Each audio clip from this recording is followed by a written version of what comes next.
Vous êtes venus vers Jésus, le médiateur d'une alliance nouvelle. Nous ne sommes plus comme Moïse devant la montagne fumante du Sinaï qui effraie le peuple des Hébreux. Nous sommes devant un pauvre homme qui n'a pas de pierre où reposer sa tête, qui meurt crucifié entre deux brigands.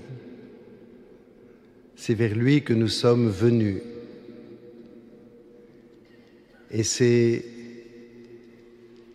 celui-là en qui nous mettons notre foi, car nous le reconnaissons comme l'unique sauveur de toute l'humanité. Il est Dieu né de Dieu, lumière née de la lumière, vrai Dieu né du vrai Dieu. Pour nous les hommes et pour notre salut, il descendit du ciel.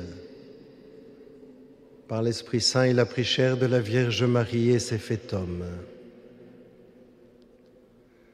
Cet abaissement du Fils éternel, de la deuxième personne de la Sainte Trinité, du Verbe de Dieu, cet abaissement nous dit l'amour que Dieu a pour chacun de nous.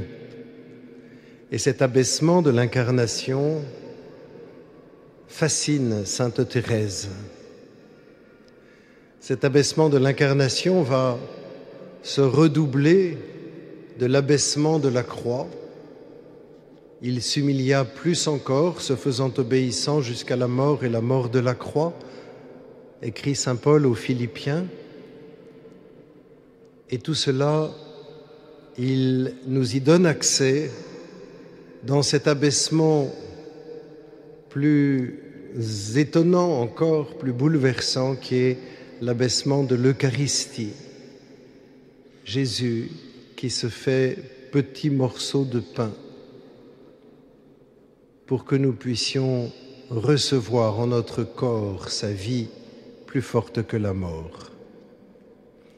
Et c'est parce que Dieu s'abaisse ainsi en son Verbe que nous sommes appelés à suivre ce même chemin pour parvenir à la plénitude de la vie, parce que c'est le chemin que Dieu prend pour nous.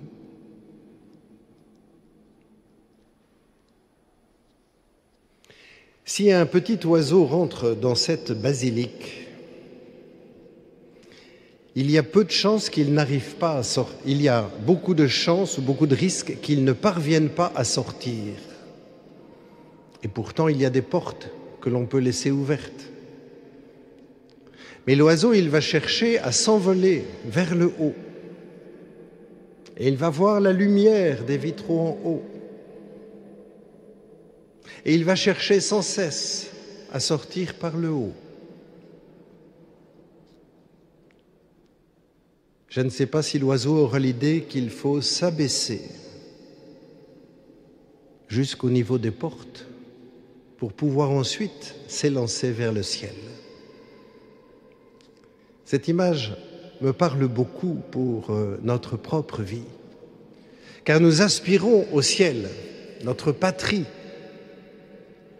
Nous mesurons ici que nous sommes en exil, et ce ciel, il nous attire en haut. Et pour monter vers le ciel, pour monter vers Dieu, Jésus nous apprend qu'il nous faut nous abaisser. Nous vivons parfois la même chose aussi en montagne lorsqu'on vise un sommet et que le chemin commence par descendre pour aller traverser une rivière et remonter de l'autre côté. Nous aspirons à de grandes choses, mais cette aspiration doit passer par un abaissement. Le propre de l'amour, dit Thérèse au début du manuscrit, le propre de l'amour est de s'abaisser. Et Thérèse va apprendre elle-même à s'abaisser.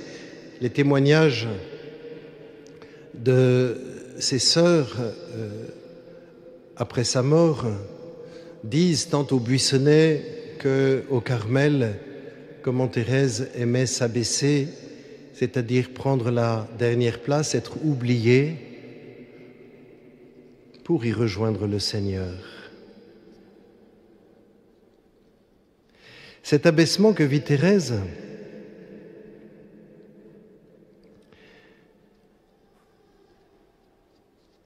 il est éclairé par l'Évangile. Cette dernière place dont parle l'Évangile de ce jour, Thérèse la convoite. Elle écrit quelques mois avant sa mort à sa sœur Céline, en religion sœur Geneviève. « Petite sœur bien-aimée, ne recherchons jamais ce qui paraît grand aux yeux des créatures. La seule chose qui ne soit point enviée, c'est la dernière place. Il n'y a donc que cette dernière place qui ne soit point vanité et affliction d'esprit. Cependant, parfois nous nous surprenons à désirer ce qui brille. Alors rangeons-nous humblement parmi les imparfaits. Estimons-nous de petites âmes qu'il faut que le bon Dieu soutienne à chaque instant. Oui, il suffit de s'humilier, de supporter avec douceur ses imperfections. Voilà la vraie sainteté. Prenons-nous par la main, petite sœur chérie, et courons à la dernière place.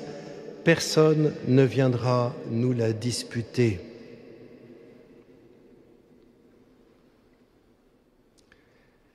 Cette dernière place, c'est presque sur elle que termine le manuscrit C, en ce même mois de juin 97, où Thérèse écrit « Puisque Jésus est remonté au ciel, je ne puis le suivre qu'aux traces qu'il a laissées, mais que ces traces sont lumineuses, qu'elles sont embaumées. Je n'ai qu'à jeter les yeux dans le Saint-Évangile, aussitôt je respire les parfums de la vie de Jésus et je sais de quel côté courir. Ce n'est pas à la première place, mais à la dernière que je m'élance. »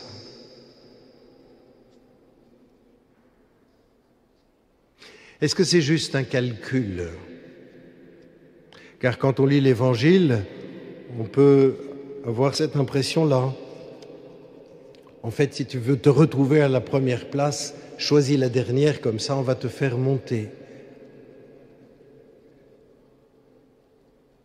Oui, certes, Thérèse désire le ciel, et je l'espère chacun de nous aussi. Mais ce chemin du ciel, nous ne pouvons le parcourir de nos propres forces. Et si nous nous présentons devant Dieu au jugement dernier, avec la liste de tout ce que nous avons fait de bien, cela n'est rien devant la justice de Dieu, devant la sainteté de Dieu. Et Thérèse l'a bien compris. Elle se présente devant Dieu les mains vides. Ce qu'elle comprend, c'est que c'est Jésus qui nous conduit à la première place et que Jésus, nous le trouvons à la dernière place. C'est le serviteur du lavement des pieds. Aller à la dernière place pour trouver Jésus et que Jésus nous conduise.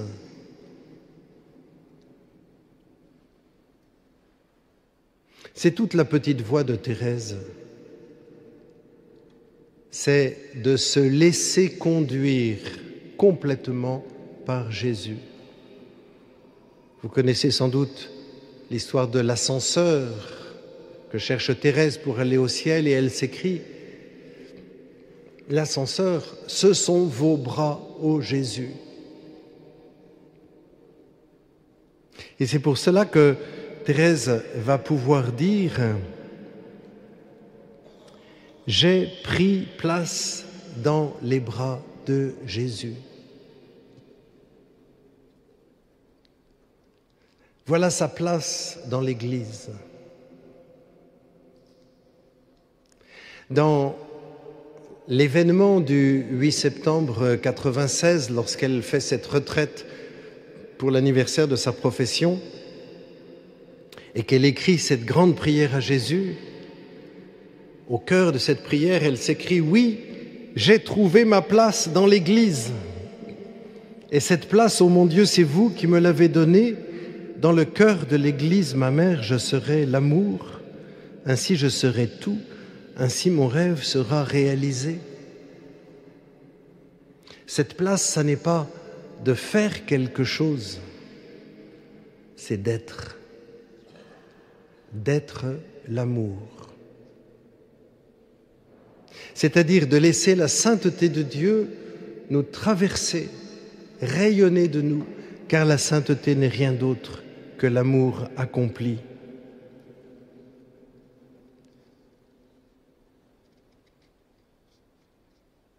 Thérèse doit s'occuper des novices.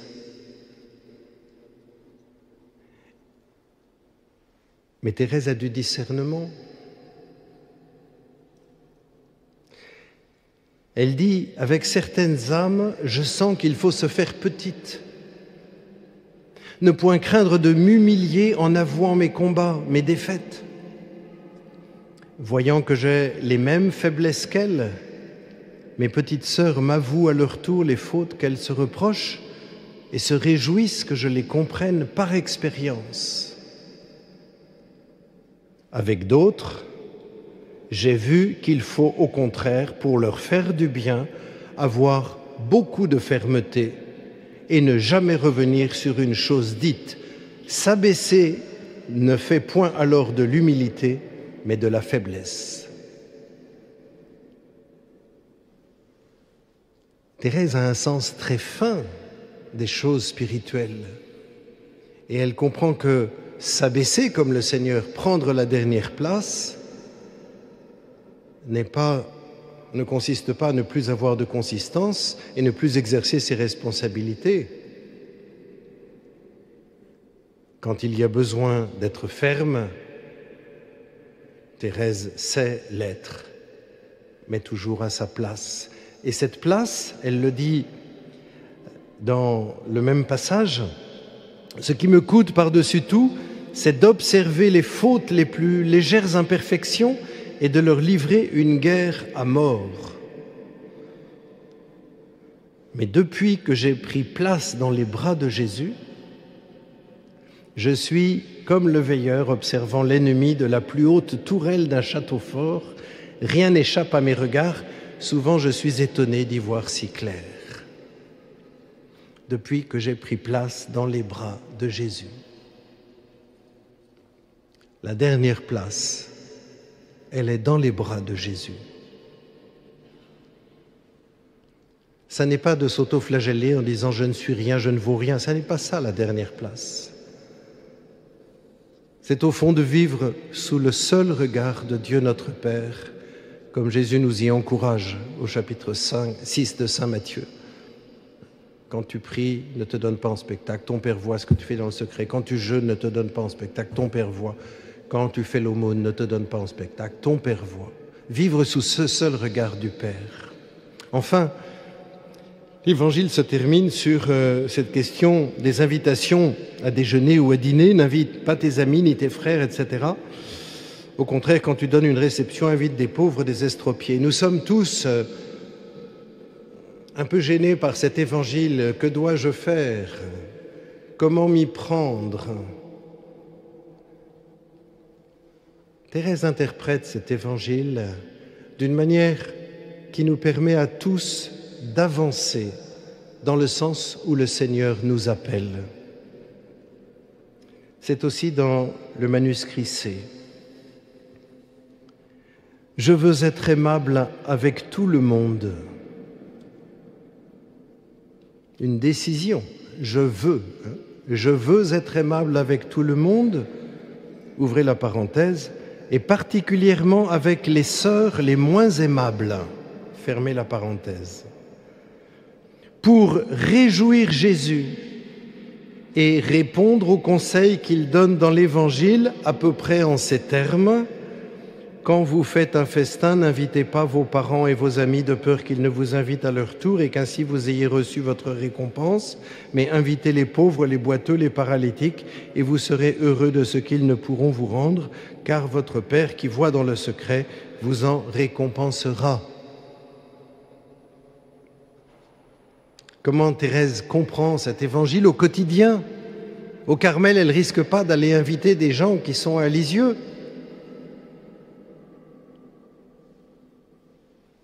Je veux être aimable avec tout le monde et particulièrement avec les sœurs les moins aimables pour réjouir Jésus et répondre aux conseils qu'il donne dans l'Évangile. Allez à la dernière place pour y trouver les bras de Jésus qui nous feront monter au ciel. Vivre au quotidien cet abaissement dans l'amour décidé de toutes les personnes que je rencontre. Tout cela pourrait se résumer dans cette dernière lettre de Thérèse qui est une image qu'elle envoie à l'abbé Bellière. Je ne puis craindre un Dieu qui s'est fait pour moi si petit. Je l'aime, car il n'est qu'amour et miséricorde. Amen.